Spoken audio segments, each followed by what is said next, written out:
Hello students, कैसे हैं आप सब लोग। आई होप आप लोग अच्छे होंगे। और जैसा कि आपको पता है कि बोर्ड एग्जाम का नया पैटर्न है, तो आपको लगता है यार किस तरीके से स्ट्रेटजी बनाएं इस बार 100 में 100 लाने का। तो यार मैं आपके लिए परफेक्ट स्ट्रेटजी लेके आया हूँ, जिसमें आप बहुत अच्छे तरीके से समझ पाओगे कि आपको किस तरीके से टारगेट करना है 100 में 100 का। पहली चीज तो आप बहुत ध्यान रखें कि ओल्ड पैटर्न आप मतलब यूट्यूब पे देखते हो बहुत सारे वीडियोस हैं कि यार 100 में 100 कैसे लाएं, ये सब बताया गया है, ठीक है। लेकिन अब आप उन स्ट्रेटजी को फॉलो नहीं करेंगे क्योंकि वो ओल्ड पैटर्न बेस्ड स्ट्रेटजी थी, ठीक है। मैं आपको फिलहाल बताने वाला हूँ न्यू पैटर्न बेस्ड स्ट्रेटजी, तो इसको ध्यान से जरा आपको सुनना है। पहली चीज तो ये, ओल्ड पैटर्न में क्या होता है थोड़ा सा हम समझते हैं, क्योंकि जब हम कोई चीज समझेंगे तभी हम डिस्कस कर पाएंगे न्यू पैटर्न पे। अभी तक मैं बात करूं कि आप लोग क्या करते थे, ये टारगेट करते थे कि नवंबर तक हम ओल्ड पैटर्न में नवंबर तक सिलेबस को कंप्लीट कर लें, ठीक है। नवंबर तक हम अपना सिलेबस कंप्लीट कर लें, उसके बाद हम दिसंबर जनवरी में रिवीजन कर लें। दिसंबर जनवरी में हम लोग क्या करें, रिवीजन करें, ठीक है। नवंबर दिसंबर में रिवीजन हो जाए, नवंबर में हमारा सिलेबस कंप्लीट हो गया, दिसंबर जनवरी में हमारा रिवीजन हो जाए, उसमें हम प्रीवियस ईयर क्वेश्चंस बहुत सारी चीजें करते थे। इसलिए हमारा टारगेट होता था सिलेबस को बहुत फास्ट चलाना, ठीक है। ओके, हम जल्दी जल्दी सिलेबस कंप्लीट कर लें, स्कूल वाले भी जल्दी जल्दी सिलेबस कंप्लीट करने में लग जाते थे। तो अब यार ये स्ट्रेटजी तो बिल्कुल बेकार है। क्यों? अगर आप नवंबर तक सिलेबस कंप्लीट कर लेंगे तो टर्म 2 के लिए क्या बचेगा, और टर्म 2 में टर्म 1 का तो आना नहीं है। तो आपको थोड़ा सा स्ट्रेटजी चेंज करना होगा। तो न्यू स्ट्रेटजी में आप क्या करेंगे, यानी न्यू पैटर्न में आप क्या करने वाले हैं, तो मैं वो आपको बताने जा रहा हूं। जैसे पहली चीज तो ये, अब यहाँ पे कुछ बच्चों ने हो सकता है 2 चैप्टर कर लिए हो, किसी ने 5 कर लिए होंगे, किसी ने 4 कर लिए हो। एक आइडियल सिचुएशन ले लेता हूं कि आपने चैप्टर 1, चैप्टर 2, चैप्टर 3 और चैप्टर 4 कर लिए। मैं आइडियल कंडीशन ले रहा हूँ, मतलब हो सकता है कुछ किसी ने 3 की हो, किसी ने 2, तो आप मान के चलो कि आपको जल्दी जल्दी चैप्टर 4 तक करना है, जिन्होंने नहीं करा है, ठीक है।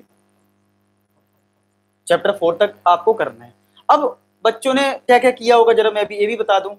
तो कुछ बच्चों ने हो सकता है चैप्टर 4 तक एनसीईआरटी लगा ली होगी, कुछ बच्चों ने हो सकता है रेफरेंस बुक सॉल्व कर ली हो, जैसे आरडीआरएस आप लोग यूज करते हैं, आपने वो बुक सॉल्व कर ली होगी, ठीक है। किसी ने एनसीईआरटी एग्जाम्पलर लगा ली होगी इन 4 चैप्टर्स की, या किसी ने सिर्फ एनसीईआरटी पढ़ी है। कमेंट सेक्शन में बताना आपने कितना पढ़ लिया, मतलब तो ये चैप्टर 4 तक हो गया। अच्छा, ये चैप्टर 4 तक अगर हुआ, अब क्या करना है। अब आपको देखो, बहुत अगर ज्यादा पढ़ने की है कि आपका सिलेबस हो चुका, अच्छे सारी चीज कर ली, तो आप एक और चैप्टर इंक्लूड कर सकते हैं, चैप्टर 5। बस इसके आगे भी मत करिए जब तक सिलेबस नहीं आ रहा है। जब तक सिलेबस नहीं आ रहा है चैप्टर 5 तक करके रख लीजिए। अच्छा, ये भी होता है स्कूल वाले कभी लास्ट चैप्टर करवाने लगते हैं, कभी इधर का, फिर वो गलत होगा। अगर इस टर्म की बात करें यार, तो लास्ट चैप्टर करवाना सही नहीं है जब तक सिलेबस अपडेट नहीं आ रही है। तो ऐसा हो रहा है तो ठीक है, 1-2 चैप्टर जो भी ऐसे हैं पेपर में भी अगर दे रहे हैं तो कर लो, अदरवाइज मत करो। 4-5 चैप्टर लास्ट मानो, ठीक है। उसके बाद जो भी अपडेट आएगी उसके अकॉर्डिंग हमें करना है। अब आपको करना क्या है, इन्हीं चैप्टर्स का, इन्हीं चैप्टर्स पे आपको ज्यादा कमांड करनी है। कैसे कमांड आप ज्यादा करेंगे जरा समझते हैं। सबसे पहले क्या करिए, जैसे आपने चैप्टर 1 कर लिया, फॉर एग्जाम्पल आपने चैप्टर 1 कर लिया, जिसका नाम है हमारा, क्या नाम है मैथ्स में, रिलेशन एंड फंक्शन। क्या नाम है, relation and function, relation and functions. तो आप करें क्या, अच्छा वीडियो के एंड में मैं मतलब ये भी बताऊंगा कि सीबीएसई का जो एवरेज मतलब हार्ड क्वेश्चन कैसे कितने परसेंटेज में आते हैं, ये सब भी मैं बताऊंगा, तो आप वीडियो के एंड तक जरूर देखना। तो जैसे चैप्टर 1 है रिलेशन फंक्शन, आप एक रजिस्टर लें, एक डायरी लें, जहां पे आप अपने आप को टारगेट करते हैं, जहां पे आप अपना टाइम टेबल बनाते हैं। वहां पे क्या करें, वहां पे क्या करें आप, ठीक है, वहां पे लिख लें इस तरीके से, chapter number 1 NCERT exemplar, exemplar और वेरियस रेफरेंस बुक जैसे आप यूज करते हो, मैं तो रेफरेंस बुक लिख देता हूँ, ठीक है, उनको।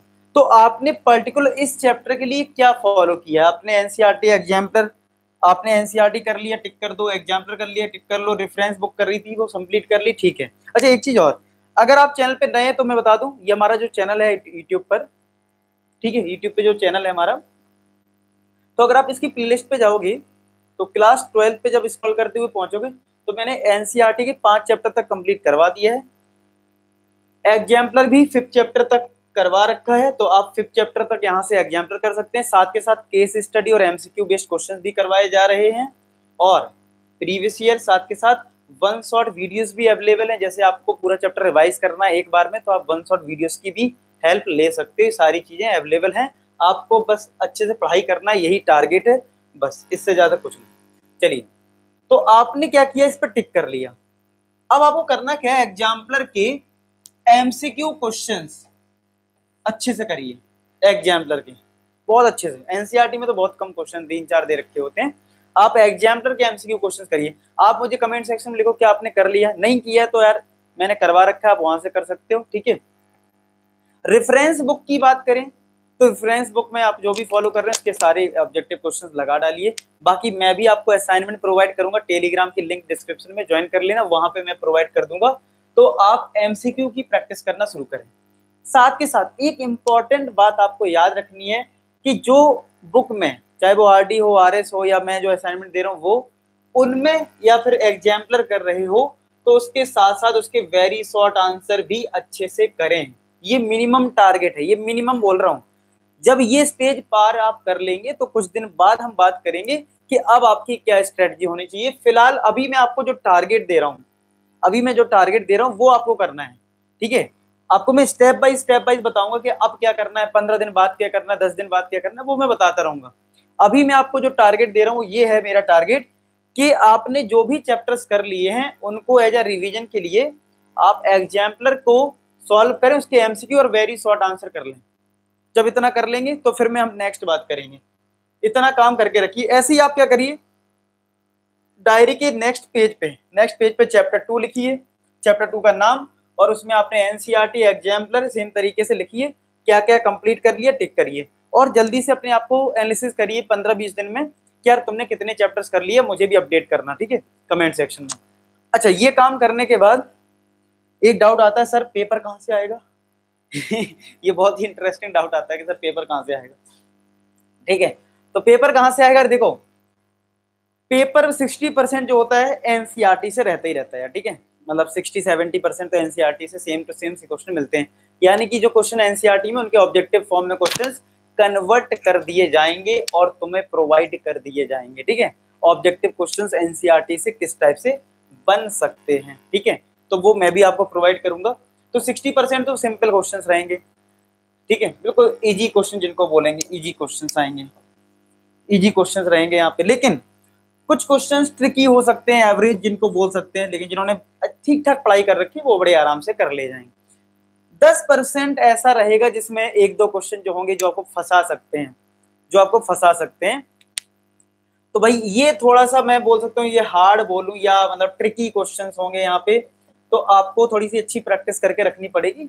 हो सकता है बहुत आसान आ जाए, ये 10% भी इसी में चला जाए या इसमें चला जाए, ठीक है। ये कभी कभी ऐसा होता है कि पूरा ही पेपर सिंपल होता है, कभी कभी थोड़ा सा ट्रिकी हो जाता है। तो आपको एक चीज ध्यान रखना है कि यार एमसीक्यू की ज्यादा से ज्यादा प्रैक्टिस करें, जितनी रेफरेंस बुक है।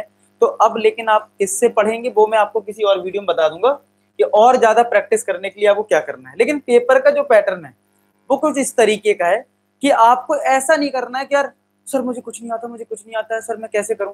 यार पेशेंस रखो, एनसीईआरटी सॉल्व करो, 60-70% वहीं से आने वाला है, वहीं से ऑब्जेक्टिव क्वेश्चन बनने वाले हैं। तो आप एनसीईआरटी को प्रायोरिटी लेवल पे विश्वास रखें और उसके बाद सेकंड प्रायोरिटी पे रखें एनसीईआरटी एग्जाम्पलर को, ठीक है। इतना आप अभी काम करना शुरू कर दें, चाहे आपने 4 चैप्टर कर लिए हो चाहे 5 चैप्टर कर लिए हो, ये प्रायोरिटी लेवल पे काम करें। और जिन्होंने इतना भी कर लिया तो भाई वेरियस रेफरेंस बुक कर सकते हो आप, समझ रहे हो। मान लो आपके पास आरडी सर में, आप उसको सॉल्व करिए, या मैं जो प्रोवाइड कर रहा हूँ टेलीग्राम पे उससे करिए। तो मतलब कुछ ना कुछ तो आपको करना है एमसीक्यू बेस्ड, समझ रहे हो। इस तरीके से प्लान करो, विश्वास रखो, क्योंकि हमारे पास विश्वास है, हम सोचते हैं एनसीईआरटी पता नहीं आएगा कि नहीं, ये चीज निकालो दिमाग से, आएगा। भले उसमें क्वेश्चन एमसीक्यू नहीं है लेकिन उसके एमसीक्यू क्वेश्चन बनाए जा सकते हैं, समझ रहे हो। और बाकी मैं आपको गाइड कर ही रहा हूँ चैप्टर वाइज कौन से क्वेश्चन इंपॉर्टेंट हैं, किस पे तुम्हें ज्यादा फोकस करना है, किस पे बिल्कुल नहीं करना है। वीडियोस में डेली ला रहा हूँ, ठीक है, आपको गाइड कर रहा हूँ। बाकी अगर आप नए चैनल को सब्सक्राइब कर लो, ठीक है। तो ये सारी चीज अगर आप ध्यान रखोगे तो आप पक्का है कि मैथ्स में 100/100 फोड़ दोगे। ऐसी स्ट्रेटजी मैं आपको बताता रहूंगा कि किस तरीके से आपको टारगेट करना है। ठीक है, मैं सारी चीज आपको बताता रहूंगा। ठीक है, तो मिलते हैं नेक्स्ट वीडियो में, तब तक अपना ख्याल रखें। Bye bye to all. ठीक है, और लास्ट में एक ही बात बोलूं कि आप सभी सफल हो। धन्यवाद।